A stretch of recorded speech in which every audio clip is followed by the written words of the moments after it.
right, Matt Wenger, welcome back. Yeah, thanks. All right, here we are.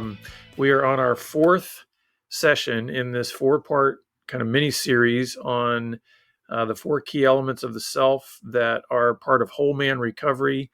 If you could, can you briefly kind of give us a real quick recap of what all the four elements are? And then this one, we're really going to be focusing on the spiritual self.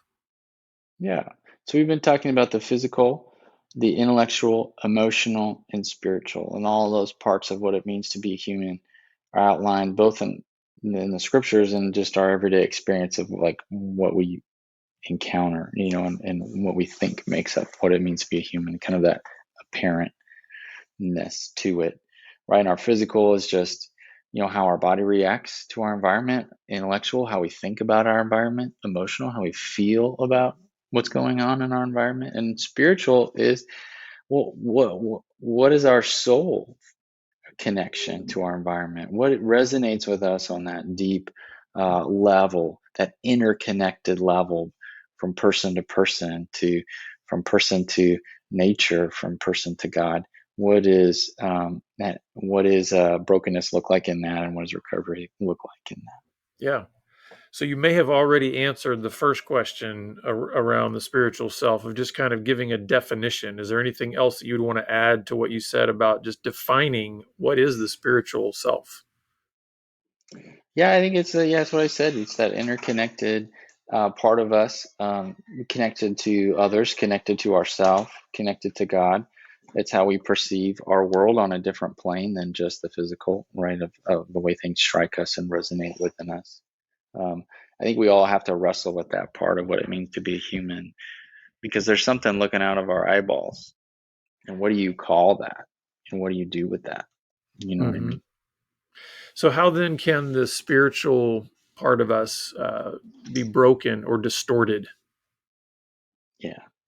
Well, for the Christian man, I think what happens is there is a brokenness to our spiritual connection with our world through the sheer nature of the dichotomy of addiction, right? Of what I am doing over here in the dark and what other people see. And for Christian men in recovery, that difference can be very, very stark, right? Of, no one can see what's happening over here in my addiction, because if they did, they would reject me, and they would, I would be tarred and feathered, or whatever.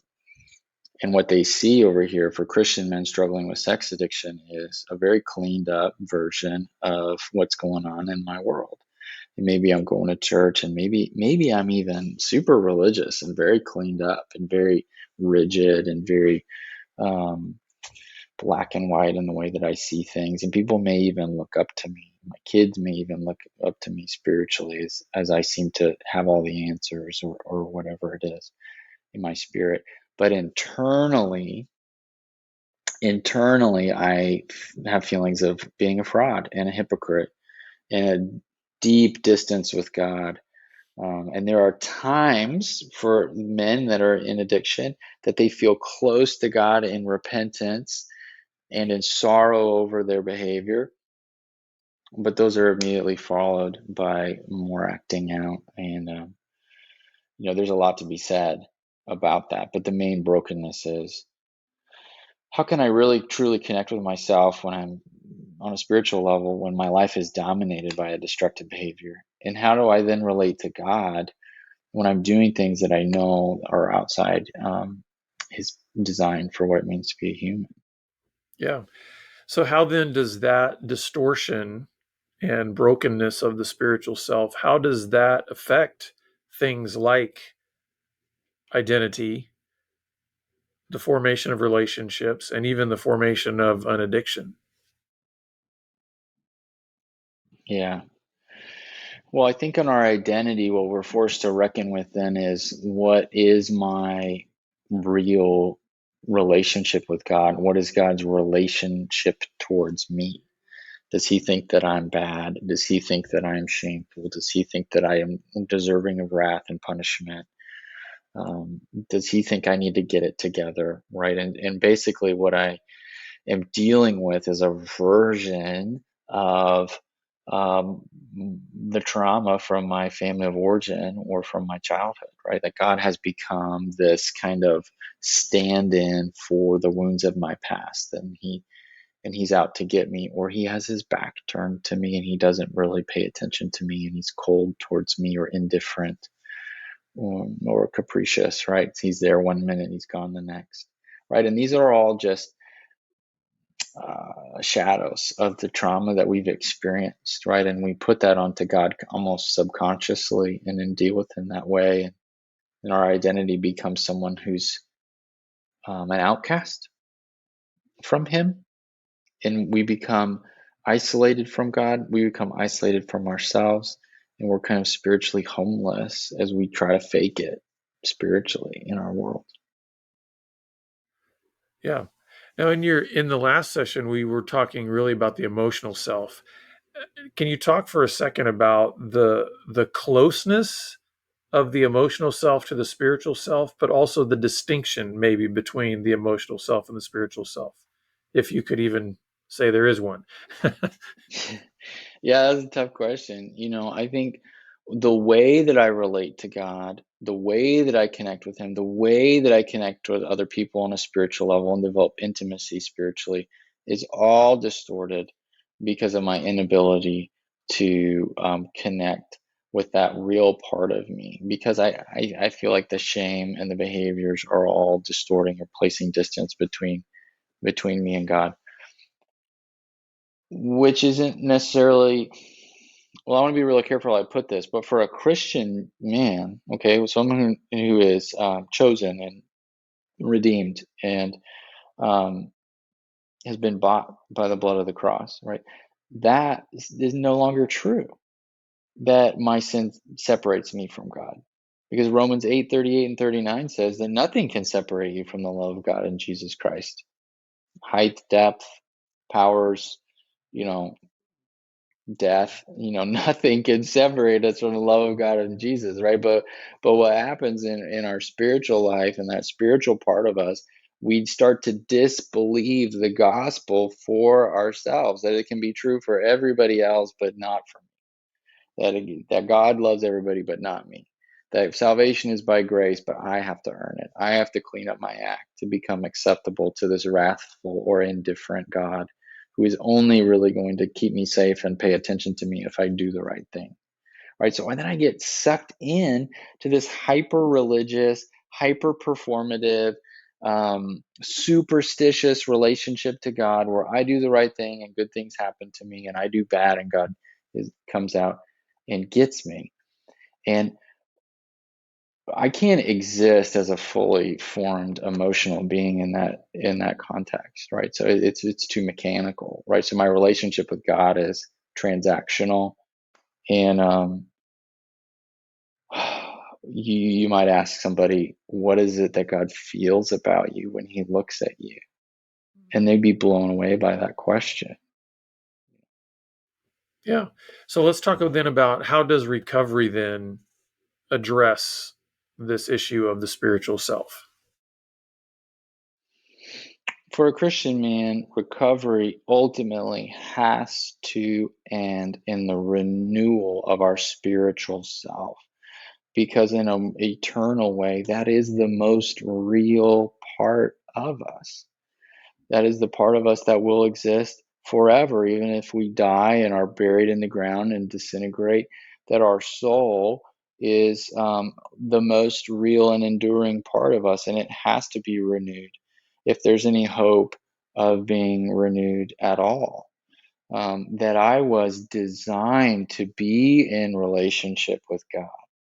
My core spiritual self was designed to relate to God, and that one of God's primary natures and primary characteristics is a God of revelation, that his desire is to relate to us, that the glory of God is in the face of Jesus Christ, is what Paul says in 2 Corinthians, I think. The glory of God is in the face of Jesus Christ, that God is primarily or one of his main features of who he is to relate. God is always relating. in scriptures and in nature, in the person of Jesus Christ. He is always relating to you. He is always relating. And our design and the function of our creation is to relate and glorify him, to relate to him, to be in relationship with him. And so when I get free of these shame messages and I can heal what's going on in my brain, and I can start to free up what's happening in my body and get in touch with that, then I can now begin to relate to God intimately in all of those facets of where is God with me in my sadness, in my hurt, in my anger, in my loneliness? Where is God communicating to me in my body? It's like, oh man, I was just feeling this the other day. I was excited to get up and to spend time with God. And that excitement manifested itself on my chest. That I was like, I could feel it like a lightness in my body that like, oh, I can't wait to spend time with the Lord this morning. There's something that I wanted to just spend time and meditate and marinate on in the presence of Jesus. And I felt that in my chest. Isn't that crazy?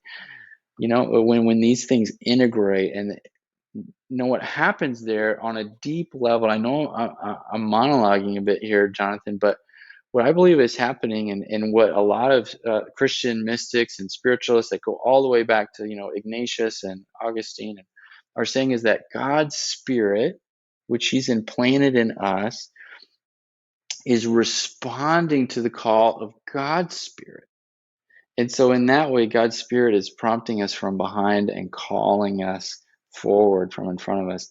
And it is the work of God's Spirit that is manifesting in our joy and our emotions to spend time with Him, and our excitement in our body as we imagine what that will be like, and in our intellect as we get to take in the information of the scriptures and to imagine and to think about them, right? So Yeah. in that way, the spiritual recovery encapsulates all of what it means to be a Christian man in recovery. Yeah, as we kind of wrap up this four-part series here, I would love it if you could kind of give us that summary of the integration then of all of these four elements of the self, because we've been talking about each of them individually, but what has come up in every single session is the reality that they are not separated from one another. They can't be. So Yeah, can you give us one kind of recap of the four elements and why it's so important that we see that whole man recovery or whole man renewal has to include all four of these? absolutely. Well, imagine the ideal self, right? The person that God created, right? Is four circles, right? And like a Venn diagram, they all overlap in different ways, but there's one spot kind of in the center where they all touch. Okay, and if you have that image in your mind of those four circles and the Venn overlaps there, um, what happens in trauma and addiction is that certain circles are no longer allowed to exist, right? Our emotions are too dangerous. Our body is too dysregulated. So we're just going to cut those parts out, right? And our spiritual is disconnected. So that part goes out. And so all we're left with are our thoughts. All we're left with are our negative thoughts and our attempts to try to wrestle addiction to the ground. And that's why we start with our thinking, because that's the most accessible thing, because it's the only one of the four that is left. And even though it's been distorted by addiction, right? Um, what we do in recovery then is imagine, as we start over here with our physical and our intellectual, we begin to open up all parts of who we are, to that we're allowed to let our emotions exist and inform our thoughts and inform how we feel and inform our relationship with God. And as each part begins to heal and open up and be exposed to trauma therapy and to spiritual healing that we do in our work together, then what opens up is that center spot, right, where they all overlap. And that is where I am most connected, most authentic, most in that place of conduit of God's presence, God's desires, God's will for my life, and who He created me to be. And oh man, wouldn't we all love to live in that sweet spot for as often and as we can, and for as many hours in a day as we can? And ultimately, I think that's what heaven in a way will be, right, as we Mm-hmm. experience all of who God created us to be. But that's recovery, right? Where I get to experience all those parts of who I am, and then also experience those um, divine moments, right? That I get to be all of who God created me to be, right? And there's that famous line from Chariots of Fire, right, where he says, I think Charles Little or something, I forget his name, but he says, God made me fast, and I feel his pleasure when I run. Mm-hmm. God made me fast. I feel his pleasure when I run. And and you could say God made Matt a therapist, and I feel God's pleasure when I help guys uh, find recovery and therapy and in their relationship with God, right? So when each one of us gets to say that thing, God made me this, and I feel his pleasure when I this. Mm-hmm. And man, what a joy if more men could experience, the completion of those sentences. Yeah. Well, as we wrap up, Matt, thank you so much for just bringing this to us, sharing it with us. Where can guys go to dive even deeper into their own personal whole man recovery? Yeah. So boulderrecovery.com is the way to find us in our 14-day trauma intensive for men struggling with porn and sex addiction. Um, yeah, check us out. Call our admissions team. That's our goal, right? Is to bring men into a deeper, more authentic connection with themselves, their families, and with God. And it's my joy to do that all of the Yeah. time.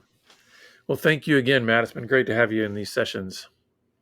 Yeah, And it's been a real pleasure. Thanks, Jonathan. And listeners, we're always glad that you're with us. And for those resources, we're going to have all that in the show notes. And please reach out to us if you want to help on just taking your next best step in recovery. Look forward to seeing you back here again next time on the Pure Sex Radio program. Take care.